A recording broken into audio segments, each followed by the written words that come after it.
And there in Kentucky, when he raked up that old numbskull that had been inventing away at a perpetual motion machine for 22 years, and Sellers saw at a glance where just one more little cogwheel would settle the business, why, I could see it as plain as day when he came in wild at midnight and hammered us out of bed, and told the whole thing in a whisper with the doors bolted and the candle in an empty barrel. Oceans of money in it, anybody could see that, but it did cost a deal to buy the old numbskull out, and then, when they put the new cogwheel in, they'd overlooked something somewhere and it wasn't any use. The whole troublesome thing wouldn't go. Thus spoke Samuel Clemens, or as you know him, Mark Twain, in the year 1873. Even by this time, the general public knew enough about the concept of a perpetual motion machine so that any normal person would know that a perpetual motion machine was impossible. This character in the book that Mark Twain wrote is supposed to be a dreamer, a schemer, a guy who wants to make $1 million quick, and he has constant get-rich-quick schemes. So there were various perpetual motion machines suggested before this. You had this water wheel perpetual motion machine, which would run for a very long time. That was based on the grease and metal. This wooden perpetual motion machine, which used falling sticks, a lot like our tin can did. This more complicated perpetual motion machine.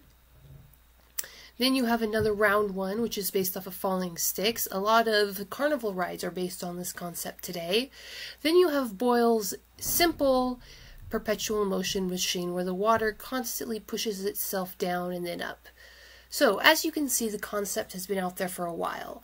And by 1873, the general population understood it was pointless, but there's even some talk about them in literature before that. In 1867, the concept gets a more serious treatment by a Scottish author, George Macdonald. I have been working for some time at an attempt after a perpetual motion, but I must confess, more from a metaphysical or logical point of view than a mechanical one. Here he took a drawing from a shelf, explanatory of his plan.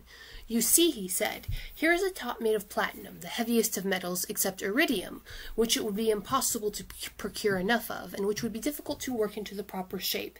It is surrounded, you will observe, by an airtight receiver, communicating by this tube with the powerful air pump.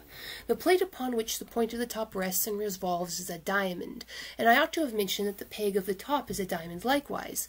This is, of course, for the sake of reducing the friction. By this apparatus, communicating with the top through the receiver, I set the top in motion, after exhausting the air as far as possible. Still, there is the difficulty of the friction of the diamond point upon the diamond plate, which must ultimately occasion repose. To obviate this, I have constructed here underneath a small steam engine, which shall cause the diamond plate to revolve at precisely the same rate of speed as the top itself. This, of course, will prevent all friction. Not that with the unavoidable remnant of air, however, I ventured to suggest. That's just my weak point, he answered, but that will be so very small. Yes, but enough to deprive the top of perpetual motion.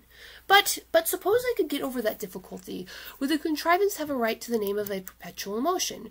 For you observe that the steam engine below would not be the cause of the motion. That comes from above here, and is finally withdrawn. I understand perfectly, I answered. At least I think I do.